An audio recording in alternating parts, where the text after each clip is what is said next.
Nos encontramos en la serralada prelitoral, en la montaña de Font-rubí, y este es un bosque secundario ya bastante avanzado, de Pinus alepensis con sotobosque de maquia, como por ejemplo lentisco, y vemos ya como ya empieza a evolucionar hacia un bosque, en este caso mixto, entre encina, ahí veis una encina, y quejigo, Quercus faginea. También hay algunos servales, como el que veis aquí al lado de Marc, enebros de la miera y más encinas.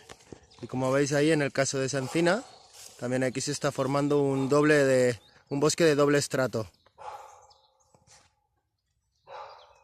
Vemos por encima los pinos, en este caso superan los 15 metros de altura, y por debajo frondosas como la encina, el quejigo, el serval, o incluso a veces los enebros o los lentiscos cuando crecen mucho, formando un doble estrato a unos 5 o 6 metros de altura, pero que al final acabará sustituyendo al estrato de los pinos.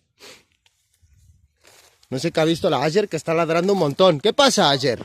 ¿Qué ya? ¿Qué pasa?